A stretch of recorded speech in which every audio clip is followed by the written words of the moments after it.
It's a new era of Falcons football entering 2024, and will that lead to victory in week 1 against the Pittsburgh Steelers?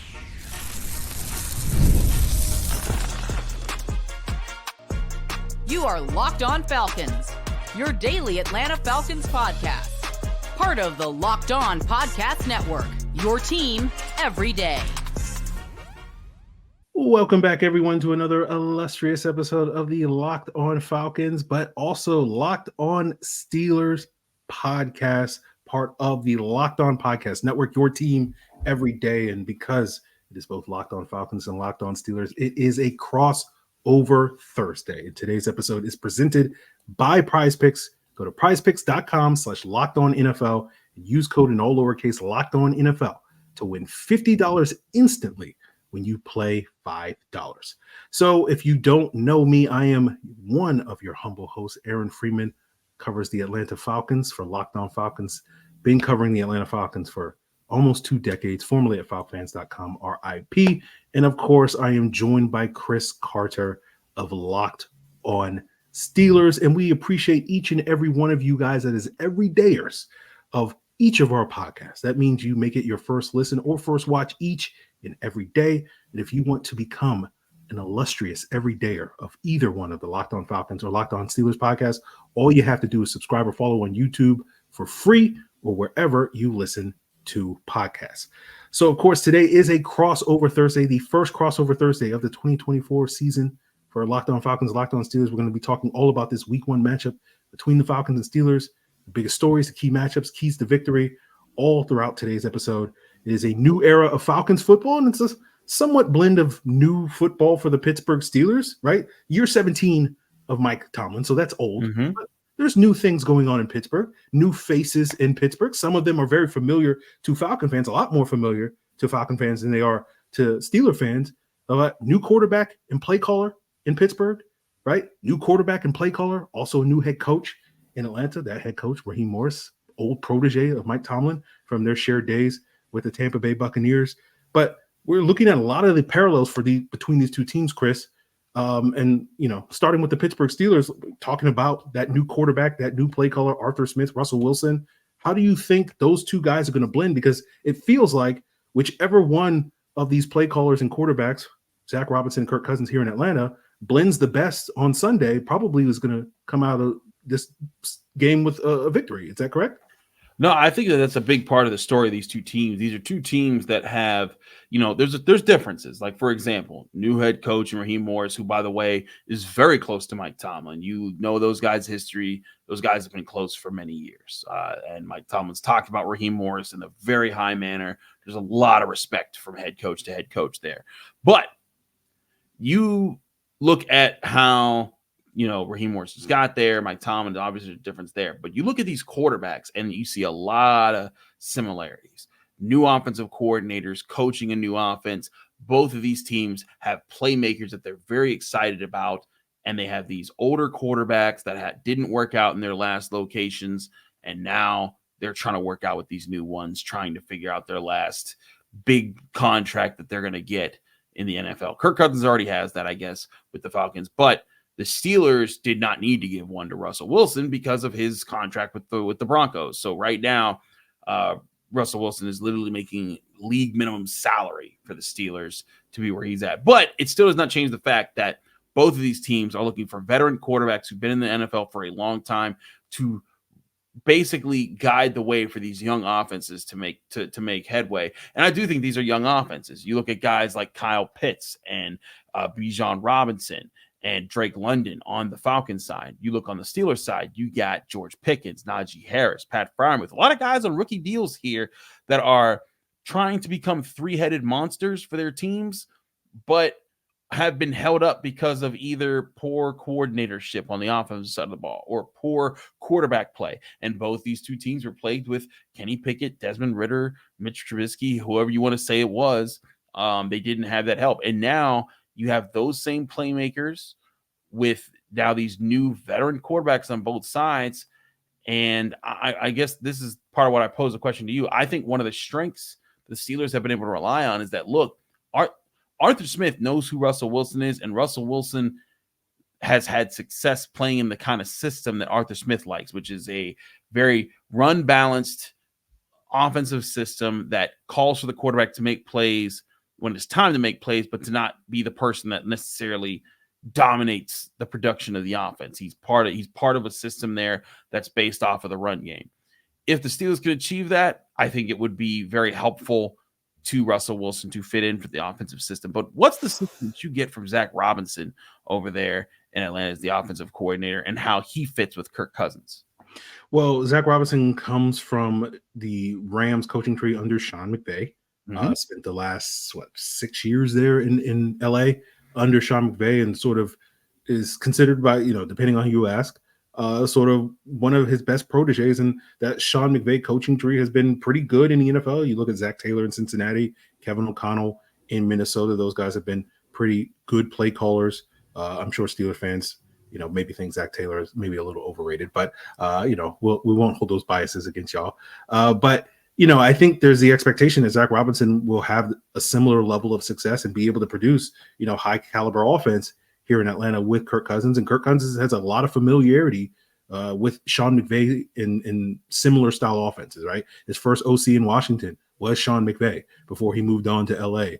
He had Kevin O'Connell for a year as a quarterback's coach. He went to Minnesota and spent several years playing under Gary Kubiak's style of offenses under Kevin Stefanski, Gary Kubiak, Clint Kubiak, all of them being Shanahan disciples in terms of the similarities between that. And then obviously the last 2 years under Kevin O'Connell, another McVay disciple. So there's a lot of familiarity between Kirk Cousins and this offense. It's just a lot of the same concepts that he's been running for, the better part of a decade in his NFL career. So I think that's giving a lot of hope and optimism that he's going to be able to hit the ground running in this offense. But, he didn't play in the preseason. He's coming off the injury. So I'm expecting a little bit of rust. So I'm not expecting to sort of see peak Kirk Cousins coming out of the gates. But, the faster he can acclimate to this relatively new system, the better for the Falcons, I think, this coming Sunday. And I'm curious, Falcon fans have very strong opinions about Arthur Smith. They don't tend to be positive. But I'm wondering where are Steeler fans with Arthur Smith? There was a lot of scrutiny, I think, put on his offense during the preseason. Do you feel like there's some concern that may carry over into the regular season? Well, see, that's a big part of this, right? Is Steelers fans look at what happened in Atlanta, and they're very caught. There's some that are cautious, like, wait a second, like that didn't work out. He didn't know how to use Bijan Robinson. But there's also some acknowledgement that, like, hey, when he got to Atlanta, he was told to build around Matt Ryan. Then all of a sudden, he didn't have Matt Ryan anymore. And there was also like, okay, well, this is the guy who was building his offense in Tennessee around the running the football and the offensive line. And then they got a bunch of skill guys to not, and not great offensive linemen in the early parts of the draft when he got there. And so there was some conflict about that. I think what most people on the Steelers side of things that are very confident about Arthur Smith are saying, they're talking about, well, wait a second, let's look at the last time he was actually an offensive coordinator, which of course was the Tennessee Titans for the 2 years that have still been the best 2 years of Derrick Henry's career. Everyone knows he's King Henry nowadays, and he's done amazing things with the Titans, and now he's with the Ravens.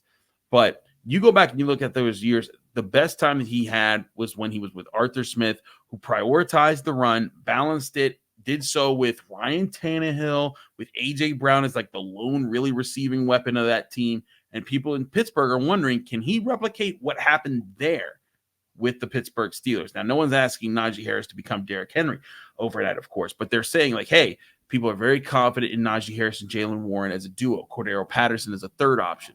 If this offensive line that they've been investing high picks in for the last 2 years, and then Najee Harris and Pat Fryer with Jalen Warren and George Pickens, if all those guys can add up to being solid playmakers, with Russell Wilson just simply being the captain to guide the way, not necessarily to throw 50 times a game, that's where people's confidence is. And if they can achieve what they were kind of doing in Tennessee years ago when Arthur Smith was their offensive coordinator, they think that coupled with the Steelers defense, that's where the danger is if you're playing the Pittsburgh Steelers. But again, they got to get there in the first place. Yeah. I will just say this for the Steelers fans that are familiar or curious on my thoughts on Arthur Smith's offense. I will just basically say, I think a lot of talk is about the quarterback. I think a lot of talk is about the skill position players. That was a big topic of conversation in the last couple of years here in Atlanta. But I think the truth the core of the Arthur Smith offense is it works when the offensive line plays well. When the offensive line struggles, his offense doesn't particularly work. And so I do wonder a little bit about that, because I know that's some of the concerns with Pittsburgh right now, given the injury to Isaac Suamalo and the sort of shuffling that is going on at the offensive tackle position. So that gives me a little bit more confidence going into this matchup, because I don't know if the Steelers offensive line is going to be as solid and gelled as it needs to be in this game, as it may be later in the season once they figure out all these issues and have everybody healthy. But I'll be curious to sort of see how that offensive line, especially given how young it is. You talk about the youth elsewhere on the offense. That to me is going to be a big part of Pittsburgh's success, not only on Sunday, but also throughout the season. Absolutely. I think that's the story for both of these teams, is figuring out where does their offense go with their new coordinators and with these new veteran quarterbacks that came from other teams, where people are wondering, are they washed or are they actually ready to be rejuvenated? Absolutely. So we'll talk more about the defenses for both of these teams as we continue. Both teams have similar parallels where they've made some significant defensive additions this offseason. And Chris and I will talk as we continue today's Crossover Thursday about what those additions will mean. Patrick Queen, Justin Simmons, Matthew Judon, how will those guys impact this matchup? And we'll get into that, guys, as we continue today's Crossover Thursday. Guys, I want to tell you about Prize Picks is America's #1 daily fantasy sports app with over 5 million active members, because it's the easiest and most exciting way to play daily fantasy sports. Unlike other apps, Prize Picks, it's you against the numbers. All you got to do is pick more or less on up to 6 player stat projections, and you can watch the winnings roll in. And if you're looking to get in on the action because sports books aren't available in your state, Prize Picks is. With fast withdrawals that are safe, secure, you can get your money in as quick as 15 minutes. If you head on over to the app right now, you can look at some more or less projections for, hey, Najee Harris, talking about the run game, but hey, 8 yards, more than 8 yards, you get some. Bijan Robinson, can 95 yards do it? More than that, less than that, when it comes to rushing and receiving yards? So check it out by downloading the Prize Picks app today and use code LOCKEDONNFL and get $50 instantly when you play $5. That's code LOCKEDONNFL to get $50 instantly when you play $5. You don't even need to win to receive your $50 bonus. It's guaranteed. Prize Picks, run your game. So as we continue today's Locked On Falcons, Locked On Steelers Crossover Thursday, myself, Aaron Freeman, Chris Carter, talking about the new era of both Falcons and Steelers football, and we're going to be talking about the new additions for both teams on the defensive side of the ball. But there's also a new era of the Locked On NFL podcast with 2 shows daily, with Tyler Rowland giving you that NFL espresso first thing in the morning, and Tony Wiggins giving you that real talk from the barbershop. Find the new version of Locked On NFL on YouTube or wherever you get your podcast. So, Chris, we talked already about kind of the parallels between these two teams with new quarterbacks, new play callers on offense. Let's talk about some of the parallels between these two teams with new additions on defense. With the Falcons, their big splash on defense, much more recent than the Steelers' big splash, which is adding Patrick Queen. But the Falcons just 3 weeks ago added Justin Simmons and Matthew Judon, and those 2 guys, 2 Pro Bowlers in their previous stints in Denver and New England, are hoping to add a big shot of adrenaline to this new Falcons defense.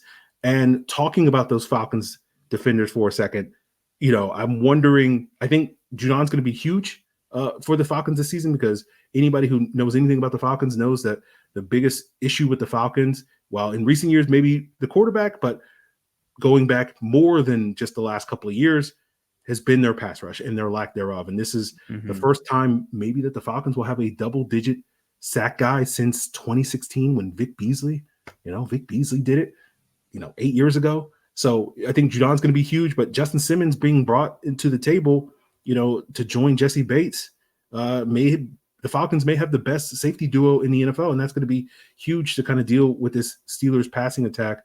But I'm curious, Chris, when we talk about Patrick Queen, what are you expecting from him to bring to the Steelers defense this offseason? Well, I think there's a lot of expectations for Patrick Queen in the sense that he's going to be their most complete linebacker they've had since Ryan Shazier, which honestly this franchise has been looking for since he got paralyzed in 2017. And that's not to say that Patrick Queen is going to be the best linebacker in the NFL, nor do they think he's going to be. But they've needed that piece for all the other things they've been able to do in the NFL for a few years now. Because whereas, yes, you know what? The Falcons adding Justin Simmons to Jesse Bates, that's a heck of a safety tandem. And that might be the best safety tandem in the NFL. But the Steelers, they're looking at things a little bit differently. Whereas, like you said, the Falcons haven't had a double-digit sack man since 2016. Yeah. The Steelers, up until 2021, or 2022, excuse me, when TJ Watt missed half the season, the Steelers had the longest streak in the history of the NFL of leading the NFL in sacks, and largely because TJ Watt has now led the NFL in sacks 3 out of the last 4 seasons, and the only time he didn't was when he missed half the season. And then you throw in Alex Highsmith, who can get double-digit sacks. And then you throw in Cam Hayward, who before last year had back-to-back double-digit sack seasons. And then you throw in guys like Larry Ogunjobi. And now you have a young riser in Keanu Benton. And then you also have a young riser in Nick Herbig. And guys that they're very excited about up front. And then now Joey Porter Jr. fits in there in the secondary. He's playing well at cornerback. Minkah Fitzpatrick is already a first-team All-Pro safety multiple times over, arguably the best safety in the NFL. You throw all those factors in. Patrick Queen's role in this defense is simply, hey, just be the in-between guy. Don't try to make all the plays. Don't try to be the leading interceptor or the leading, sack man. Just stuff the run, keep everything coordinated, and play solidly in the middle of the defense.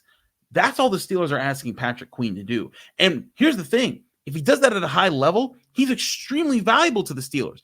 But even if he does, he's not nearly the best defensive player because TJ Watt is just an indestructible force on the pass rushing line. And then he's bolstered by Alex Highsmith, who also is very disrupting. They have so many other things that offenses have to worry about when playing this defense, that if Patrick Queen just does really well, and it's just, if he doesn't get to Roquan Smith level or Fred Warner level or, top the best of the best linebacker level, that's fine. As long as he's doing well in coverage and doing well against the run, that'll do a lot for the Steelers defense. And that's where I think there's parallels here because both teams have made big additions. But I think the floor that the Steelers are coming from on defense versus the Falcons is much higher simply because they've had that last year. They were 6th overall in scoring. The Falcons were 18th. Yeah. You rattling off all those names of good pass rushers in Pittsburgh just made me a little jealous because the Falcons just went one of those guys and Pittsburgh has 7 of those guys. And it's just just break us off a little bit. Just one guy. You had Bud Dupree. What happened? Well, he was one of our best guys last year. But yeah, I think you're right with Queen. I think it's going to be interesting to sort of see. He doesn't have to be the world's best linebacker. I think you're right in that because he's surrounded by a lot of good players on the front. You have Minkah Fitzpatrick. You have a very young up-and-coming cornerback in Joey Porter Jr. You bring in Dante Jackson to sort of stabilize the other spot opposite him where you had major problems there. I guess for me, when I look at the Steelers defense, there aren't a lot of weaknesses, right? And I think the one area where I would be okay, maybe the Falcons can attack and exploit this is maybe the middle of the defense where Patrick Queen is going to be. And it's kind of where Patrick Queen is, throw it to against the other guy, Landon Roberts, or, test this rookie undrafted cornerback in B.D. Bishop that may be the starting nickel for you guys going into week 1. Those to me are the main weaknesses with the Steelers defense. And I'm just curious, do you feel because of all the pieces that the Steelers have around them, it must be nice. I wonder, Chris, it's got to be nice to have a defense that is just automatically going to be a top 10 defense every single year. But is it one of those things where it's you can deal with some question marks at some of these other positions, in coverage or whatever, just because the pass rush can get home, because you have other playmakers there, and those guys can kind of compensate for maybe any perceived weaknesses at some of those other spots? Absolutely. That's the whole point of this, is that the Steelers aren't looking at this and to say oh man, they need all these guys to step up. They need these guys to fill in roles. They need to be role players in the defense. Even Joey Porter Jr., who they're very confident in his second year as a cornerback in the NFL. They're not asking Joey Porter Jr. to go be Patrick Surtain or Richard Sherman in his prime or Darrelle Revis or anything like that. They're asking for him to go out and just be a really good to solid cornerback that can just not get beat for the big play, keep things contained, and make all the right plays to allow it to come down to, hey, you can't get big plays on the outside because you're targeting the corner out there. But while you're staring down that receiver that's further down the field, TJ Watt's breathing down your neck. That's where the Steelers are hoping for. And also TJ Watt's not just a pass rusher. He can drop back in coverage. You know, if you listen to, I forget which podcast Sean McVay was on, that was on this offseason, but there was a podcast that Sean McVay was on. He was talking about when they played the Steelers, and he was just like how annoying it was to coach and prepare for TJ Watt. He's like, all game long, we said, hey, wherever he lines up, whenever he's up there, we got 2 blockers on him because we're not letting that guy beat us. And then it was like the first drive of the second half, and the Steelers played the Rams, and they were just looking at the play, and TJ Watt is lined up off the ball, and they're like, why is he doing that? Why is he lining up like an off-ball linebacker? And then they throw a pass and he intercepts it, and they're like, how does he do those types of things? We planned for him to do this, and he's over here doing that. And those are the types of things that I think that the Steelers have in their tool bag, where the TJ Watt can do those things. Even Alex Highsmith in like their game against the Browns last year where they won, he had a pick 6. So like their versatility is going to be a huge advantage to them. Whereas so that like Landon Roberts, who was with the team last year and played very well, but Patrick Queen, Deshaun Elliott, all those guys, all you got to do is stick to your very limited specific role, and that will help this defense that already has its superstars be that much better. Yeah, and I think with the Falcons, the parallel is they're hoping that Justin Simmons and Matthew Judon will make the players that are the Falcons version of their star players, Jesse Bates, A.J. Terrell at the cornerback, Grady Jarrett, and David Onyemata up front on that D-line. They'll make those guys better, and those guys will be able to make some of those game-changing plays that you just talked about TJ Watt making. And that was something I pointed out earlier this week on Locked On Falcons when going back and watching that Rams game to sort of see how this style of offense under Zac Robinson is going to match up with the Steelers game. And I noted that basically they chipped TJ Watt every single play, but you can't stop him. You can only hope to contain him. And he still made a game-changing play that helped the Steelers win that game last year.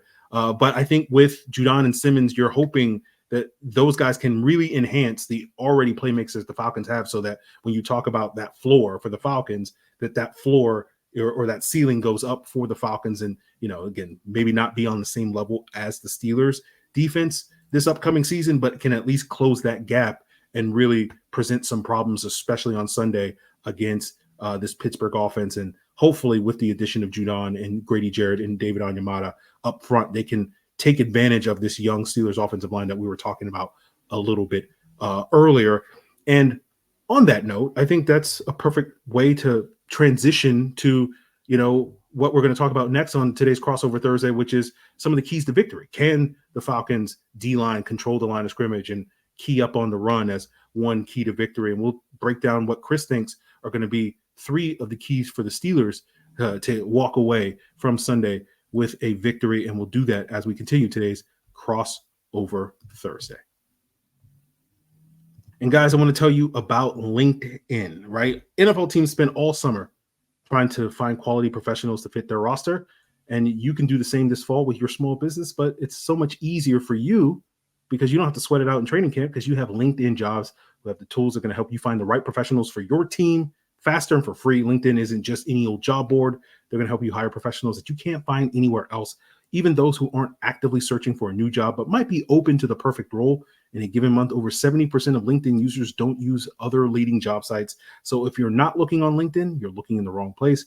And on LinkedIn, 86% of small businesses get a qualified candidate within 24 hours. Hire professionals like a professional on LinkedIn. Join the 2.5 million small businesses that use LinkedIn for hiring by posting your job for free at linkedin.com/LockedOnNFL. That's linkedin.com/LockedOnNFL to post your job for free. Terms and conditions apply. So Aaron Freeman here of Locked On Falcons, joined by Chris Carter of Locked On Steelers, talk keys to victory on a Crossover Thursday episode, both Locked On Falcons and Locked On Steelers. And that is, of course, presented by PrizePicks. Go to prizepicks.com/LockedOnNFL and use code in all lowercase LockedOnNFL to win $50 instantly when you play $5. So talking keys to victory, Chris, what are like the three most important things for the Steelers to do in order to walk away from week 1 with a win?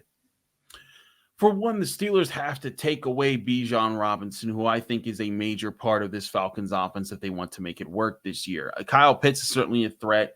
Drake London's certainly a threat. But if they can take away Bijan Robinson and force Kirk Cousins to be one-dimensional in this game, and I know that sounds very boring to people who listen to Keys to the Game, but that is very much who the Steelers are. The Steelers are not some new age team that's coming at you and trying to say, oh, if we take this over here, the passing game is going to work. No, they are very much old school. Stuff the run so they can rush the quarterback. That is their plan. So if Bijan Robinson getting loose, guess what? Steelers are in trouble because that's the whole crux of their defense. But their defensive front has been relied upon, has been invested into, and they're relying upon this year to be much better than it was last year. Cam Hayward was hurt all last year. Larry Ogunjobi was hurt all last year. They were down to practice squad linebackers for most of last year. This year, they've gotten a whole new crew of guys, and both Ogunjobi and Hayward seem very healthy going into the early part of this year. They're much more confident stuffing the run. So I think that's key number one. Stuff Bijan Robinson, get after that. Number two is, I wouldn't say win the line of scrimmage, neutralize the line of scrimmage on offense. Make it about Najee Harris, Jalen Warren, and the Steelers playmakers out of the backfield. You do that, it allows the Steelers on offense to do what they hope to limit the Falcons from doing, and that's have a balanced attack. They're not going to ask Russell Wilson to throw 50 times in this game unless they're down by a lot of points. They're asking Russell Wilson to say, hey, throw 25 to 30 times, and don't have most of them have to be from 2nd and 8, because they're hoping that the Steelers run game can at least get 3, 4, 5 yards on first downs most of the time, and then set up 3rd and 2s, 3rd and 3s, getting more of those situations so Russell Wilson can take advantage of more of those spots, move the sticks on most occasions, maybe make big plays on some of those occasions. Those are those things that I think the Steelers are looking for at the line of scrimmage. I know those are very basic things, but I think that's certainly a part of it. But part of it for me also, and this is my third big key, is getting Kirk Cousins to make mistakes. Now, the last 2 times the Steelers have played Kirk Cousins, they have forced him to throw 2 interceptions both of those occasions. One of those games they won because they were able to dominate the rest of the field, and they were able to, when he was with what are the Commanders now, used to be a different team in Washington.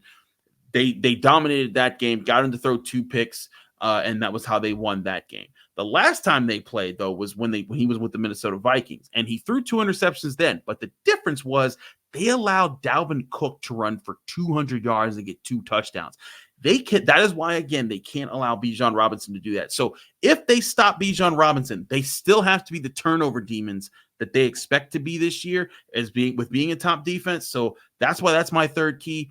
Key 1, stop the run. Key 2, neutralize the line of scrimmage enough so that Najee Harris and the run game can be solid. And it's about the playmakers, less about the offensive line. And then, of course, when you force Kirk Cousins to be one-dimensional, make him pay and create the turnovers. Yeah, I think those are all great keys to victory for the Steelers. And, a couple of those mirror kind of what I think the keys to victory for the Falcons. 1, I think, is stopping the run. 2, keep Kirk upright. And 3, generate some explosive plays. Talking about stopping the run, yeah, it is basic, but football is a pretty basic sport. And, we know Arthur Smith from his days in Atlanta, he tends to be a little bit conservative with his play call. He's going to run the ball on early downs. You want to make Pittsburgh one-dimensional. As you said, Russell Wilson does, the goal is not to have Russell Wilson drop back and throw the ball 40, 50 times. And if you're the Falcons, you want Pittsburgh to play that way because that's playing left-handed from their perspective. And if you can get those stops on early downs, put them in some 3rd and longs, hopefully this Falcons pass rush with Matthew Judon, Grady Jarrett, David Onyemata can take advantage of maybe some of the question marks that the Steelers have up front on their offensive line. And it's kind of the opposite thing with keeping Kirk upright, right? The biggest strength of the Steelers, we just talked about it, is their front, right? That's got to be neutralized or contained. J.J. Watt is going to get doubled and chipped, but that's going to lead to a lot of one-on-ones for the other Steelers rushers. And as Chris broke down earlier, those other guys know how to eat when it is served to them. And there's been a lot of hype for the Falcons offensive line. And to me, they have to go out there and prove that they can hold up against this Steelers front. And then that third thing, generating explosive plays. The Steelers gave up the second least number of 10-plus yard scoring drives last season. right? Matriculating the ball down the field against them is not going to work. I'll tell you that.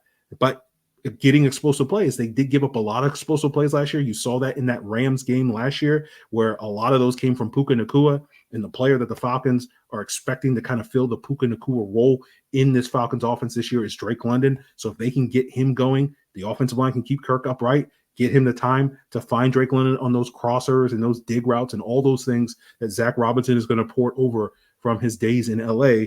That can be a big part, and that's going to allow the Falcons to score enough points so that it's going to make the Steelers play from behind, which is the way that they don't want to play. They want to have that lead and pound the rock. So I think those are kind of the three keys to victory. As you said, they're boring. We'll probably be repeating a bunch of these in the upcoming weeks throughout the season, but that's just kind of how football is. You just got to do the basic fundamental things, and if you do those things effectively, you will be put in a position to win football games. And again, I think this paints the parallel picture between these two teams right now.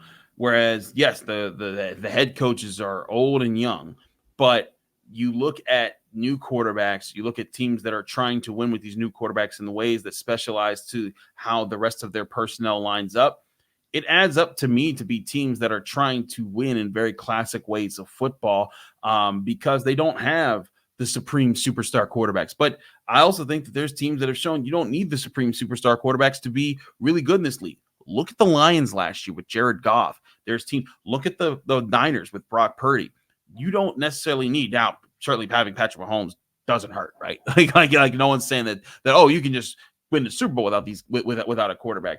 But there are ways to be among the best teams in the NFL when you don't have one. And that's where both of these teams are trying to achieve. I think it'll be a battle of wills to see who achieves it the best Sunday, 1:00 in Atlanta. Absolutely. And the Steelers have dominated that will competition over the, almost 60 years that they've been playing the Falcons. I think this is the most lopsided matchup probably in NFL history for teams that have existed for as long as these two teams, where the Steelers are 15-2-1 against the Falcons all time. So I'm hoping maybe we'll get a third win from the Falcons in not in my lifetime, the second one in my lifetime, but a third one in probably anybody else's on the planet's lifetime. So we'll see if the Falcons can do the impossible, which historically has been beat the Pittsburgh Steelers, or if the Pittsburgh Steelers will continue to dominate this matchup and Mike Tomlin can go to his former protege and Raheem Morris and say the master is still the master and the student hasn't become quite the master. So we will continue to have you guys covered here at Locked On Falcons, Locked On Steelers as the week unfolds to get you ready for this Sunday matchup between the Falcons and Steelers. Continue to make us your first listen by subscribing and following for free on YouTube or wherever you get your podcasts. And of course, check out Locked On NFL as your second listen. And, go check out Prize Picks, see what you can win this weekend with some of these more or less predictions on the stat projections. That's going to do it for us here between myself, Aaron Freeman of Locked On Falcons, Chris Carter of Locked On Steelers. Hope you guys have a great day. It's all part of Locked On Podcast Network, your team every day.